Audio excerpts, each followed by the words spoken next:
Hello. Um, my intention is to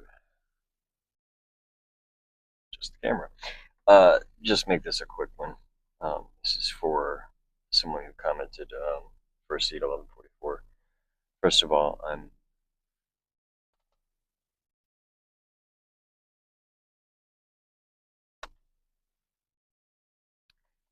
very sorry to hear about your brother. It's never an easy situation. Uh,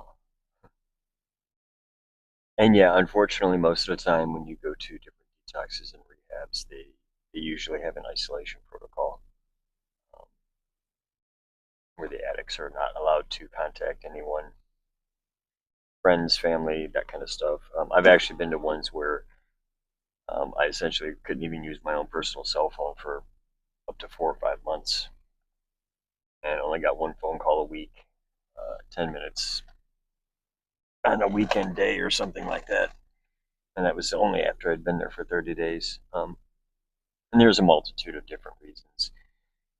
It's to help try to promote, as I said in my comments, emotional stability. They're gonna fall. Good enough. Anyway, um,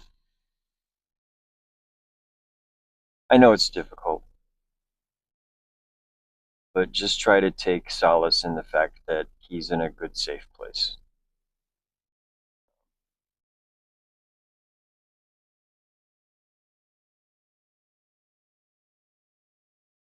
It's just as hard on him as it is you. I'll say that firsthand.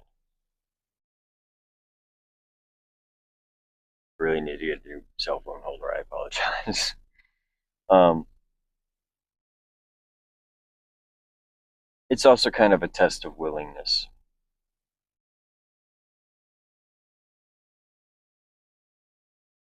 The first 30 days are the hardest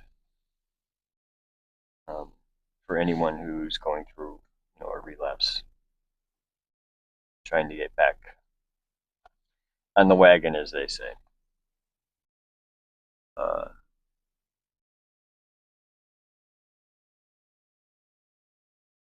I don't know what his particular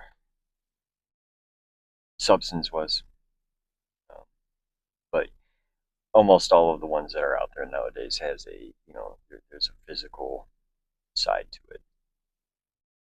So that's the first part they have to go through, is just dealing with the body going through a form of shock.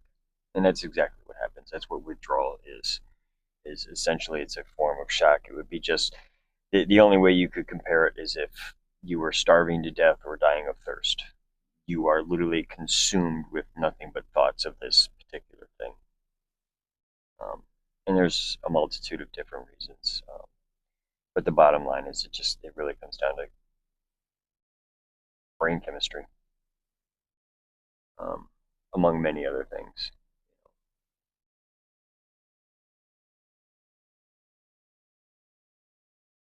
In my particular case, in my substance, uh, you definitely feel like you want to die, but it is obviously survivable. There's really only two main things that can you have to be careful with as far as trying to do like a cold turkey quit, and it's alcohol and barbiturates, and it's because of the way they affect the nervous system. They can cause essentially seizures, which can then cause secondary injuries and whatnot. Can actually cause death. Kind of rare, but it has happened. Funny thing about that little tidbit on pharmacology, drugs and alcohol and even something as simple as aspirin or Tylenol or ibuprofen or whatever, a lot of people don't realize is that your body, in order for a drug or a substance to have any effect on you, your body has to produce a similar or identical chemical. Okay? If not, what happens is the body will essentially metastasize it or change it into a usable format. The point being is there has to be a receptor for that particular chemical in order for it to have an effect. Otherwise, it's inert. And there are chemicals that are inert. So, in the case of me, my particular drug of choice was opiates and heroin. And there are several different opioid receptors. I'm not going to get into all that, but the long and short of it is this: once you start providing the body with an external source that mimics an internal chemical, the body will stop producing the internal chemical because it's now getting it from an outside source. Very similar, actually, to forms of validation and all kinds of other stuff. There's an actual correlation there. I'll get into that in some other video. But so when you stop providing that outside source, your body goes into a form of shock because it's wanting, you have all these receptors to receive said chemical that are now empty. A couple of things happen. One, at some point, the body will start producing the chemical itself again, usually about 72 hours after the fact. Maybe could be longer. Don't quote me on that. And eventually, unused receptors will start to die off. You can think of it like a lock and key system, basically.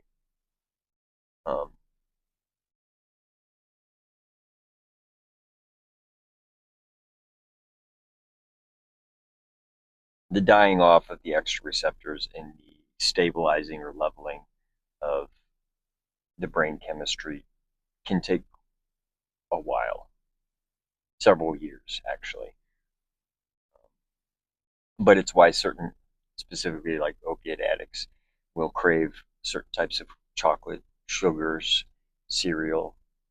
And it's why. It's because the body wants the complex sugars to essentially help start producing its own internal source of a chemical similar to what you were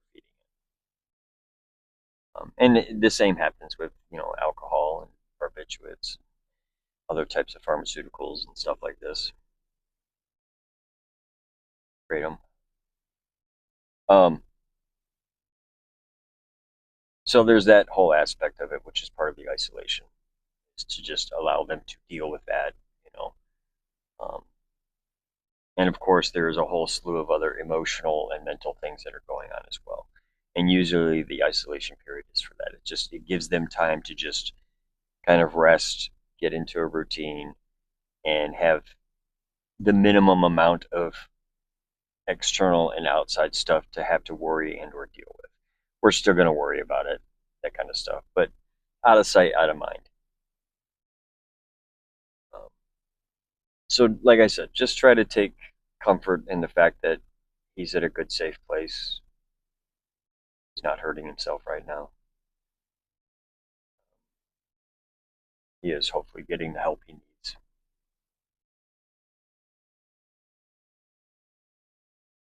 Because he's struggling. I'll tell you that right now. I see it all the time, and I'm guilty of this, 100%. Usually after the first couple of weeks, that's when we really want to start reaching out and everything because we feel like crap. We feel like crap for what we did. We feel guilty. We feel ashamed. And we want to fix everything that we did wrong immediately, even though we're not actually even close to being ready to do that. We think we are, but we're not. Um, and that's something he needs to do is to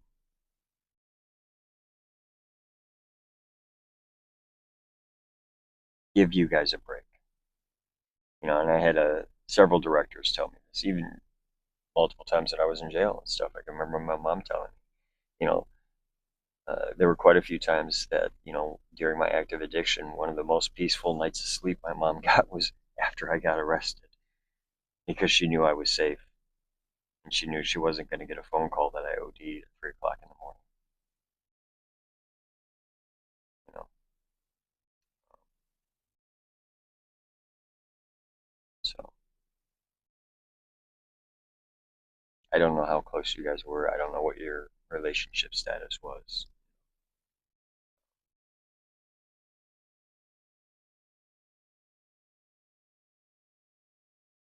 I know it's cliche, but obviously he's in my thoughts and prayers. If you think these videos will help him, by all means, share them with him. Um, on my channel, under the community tab, there is a link um, to an audio file, which was a lead I gave about a year and a half ago. Um,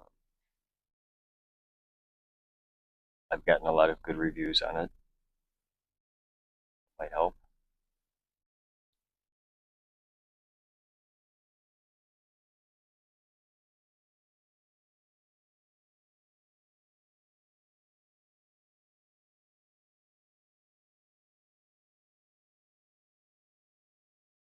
As an addict who has gone through this, through multiple relapses,